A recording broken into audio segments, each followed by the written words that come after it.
friends. Good morning. Another beautiful day. Pumpkin spice coffee with pumpkin spice creamer. Yum. And it's a perfect day for that.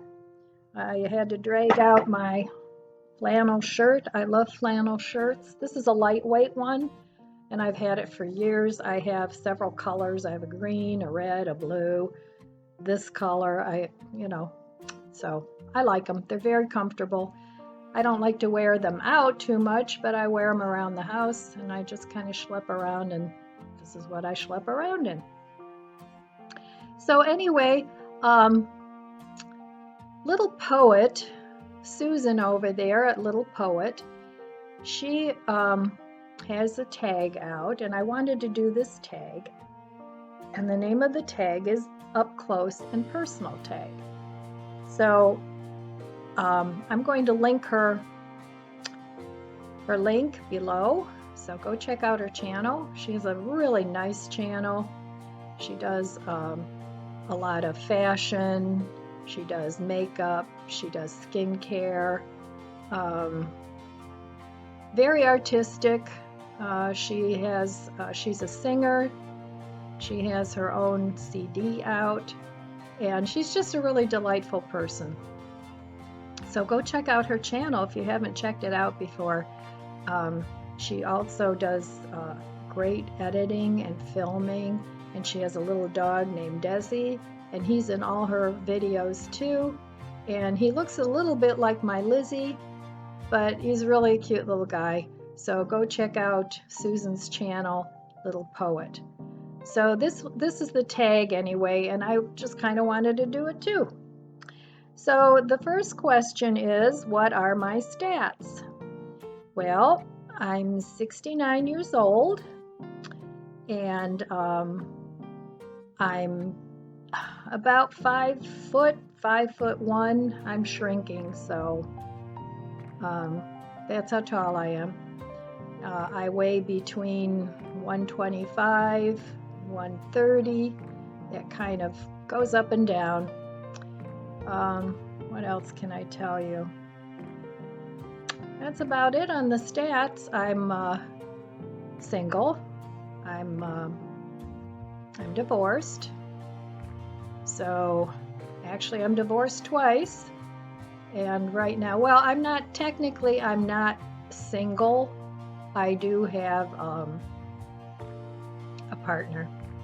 But we live in our own separate spaces, which, works out great, and we get together all the time, and we have a lot of fun together. So those are my stats. The next question is, would I consider my life to be active? And I would say yes. I'm very socially active. I go out a lot. I go out with friends. I meet up with my family all the time. I have a lot of hobbies and a lot of activities.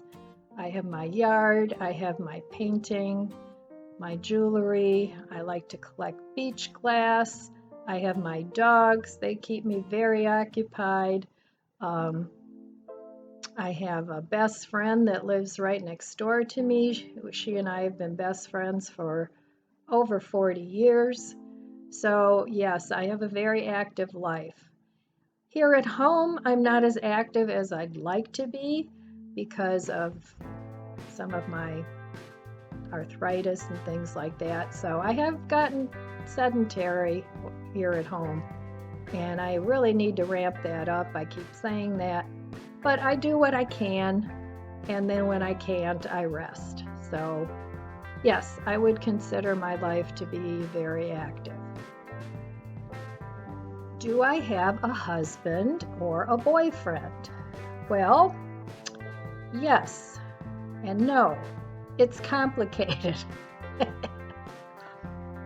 My first husband and I, we're still very good friends. He and his wife, he's remarried, he and his wife, and we get together all the time for holidays. They come over here, I go over there. I call Pam my wife-in-law, and we have a very nice relationship. So that was husband number one. Now, husband number two, we were married for 6 years, and then we got divorced, but we remained friends. So we were friends for a couple years, and then now we're back together, but we don't live together. He has his house, I have a hers house, and it works out wonderful. We both enjoy that lifestyle.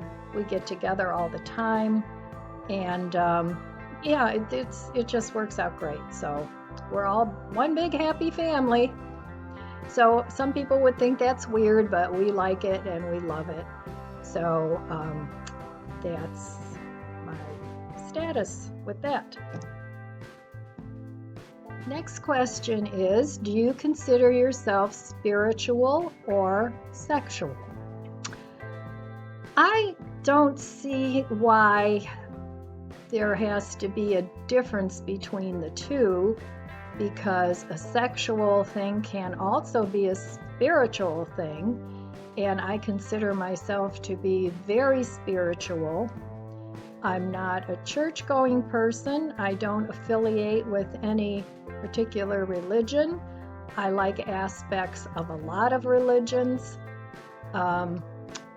I feel like if I want to talk to my creator, whatever you want to call him, I just do. You know, I have lots of conversations with my creator, and whether that's in my house, in my backyard, on the beach, anywhere. So that's how I consider. I don't see why it has to be one or the other. So let me know in the comments below what you guys think about that. I'm really curious. This question is, am I satisfied with my life? I am extremely satisfied with my life. Is my life perfect? No.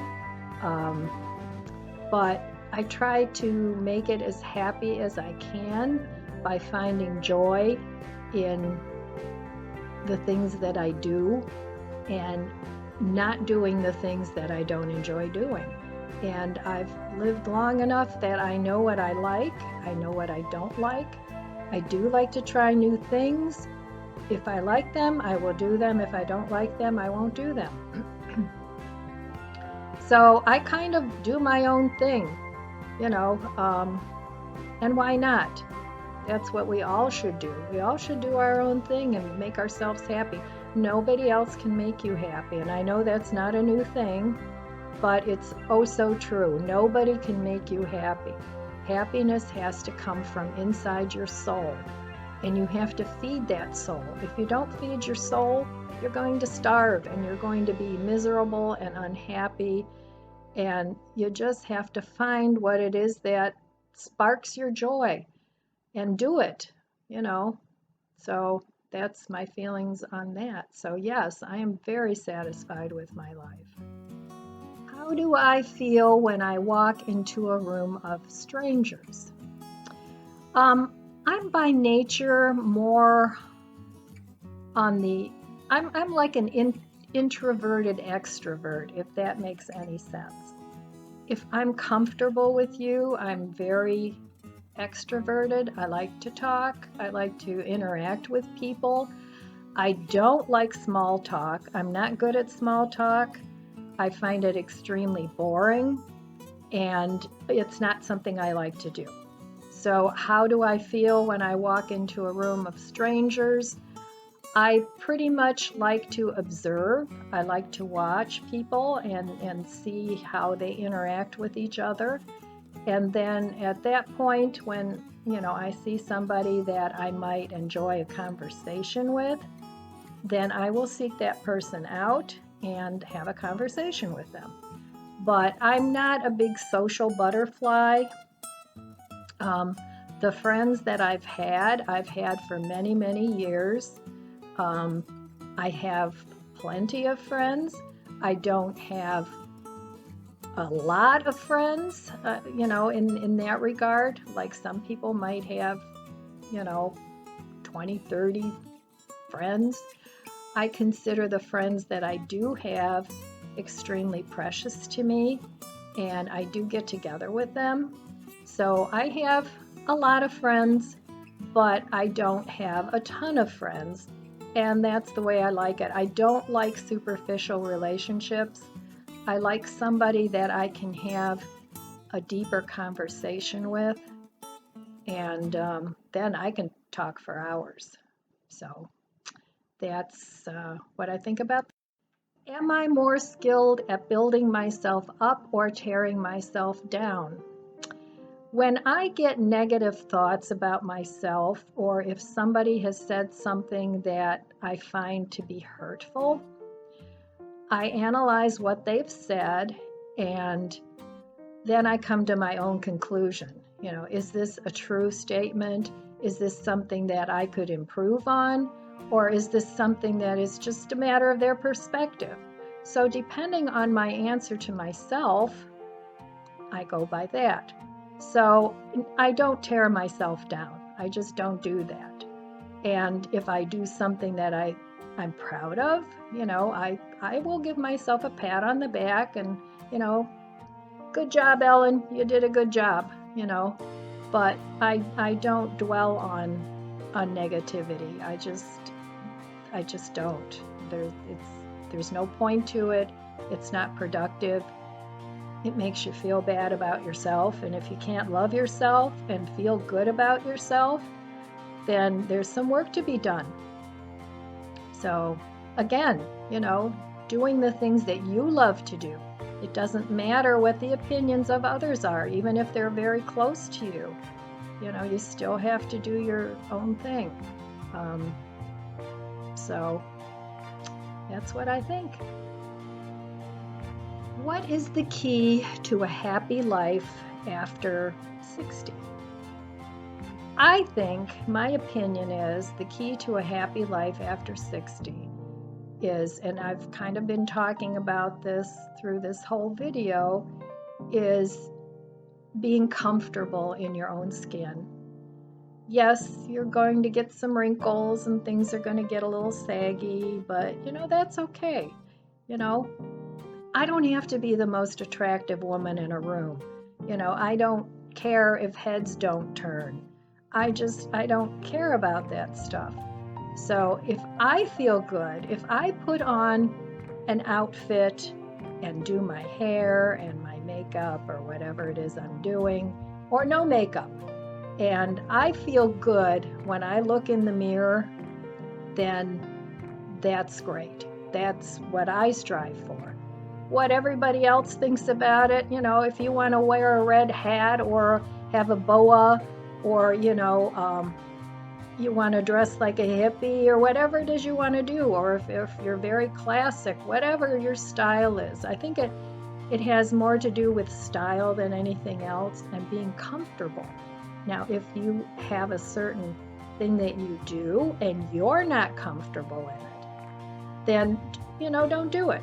Do what you're comfortable with. So I think the key to being happy after 60 is just, it's the one time in your life where, if you've had children, they're grown, they have their children and their families, and it's the one time in your life where you have the opportunity to totally reinvent yourself.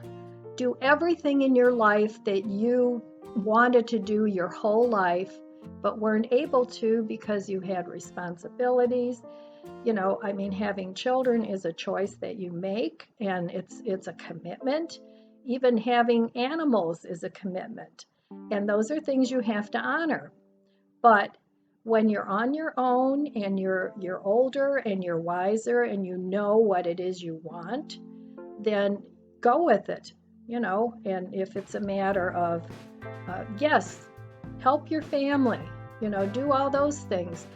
But you also have to be kind to yourself and live your life and be happy with that. So I think that is the key to happiness after 60. You have to it's your time. That may sound selfish to some people, but I don't think it is. You know, you give your whole life over to other people, and then there has to come a time where you need to make yourself happy too. And that doesn't mean not being there for other people. It's not what I'm saying, because that will always be there. But it's a matter of giving, but still giving to yourself as well. So that's what I think. And anyway, so the last question was, what is your favorite quote? I have two, and one is positive and one is for negative. So the positive one you've heard before on my channel is be kind to yourself. And I just said that, 2 minutes ago. Be kind to yourself. Try to, see that little girl in yourself. See the desire in yourself, your personality, where, you're all lovable in your own way. So that is important, and that to me is a very good statement, and it's one of my favorites. Now the other one that is my favorite is this too shall pass. And that's for those times when, negative things are happening.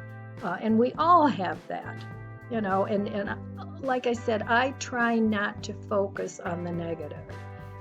Some people, if something negative happens, that's all they can think about. That's all they can talk about. They talk about it endlessly, and I try not to do that.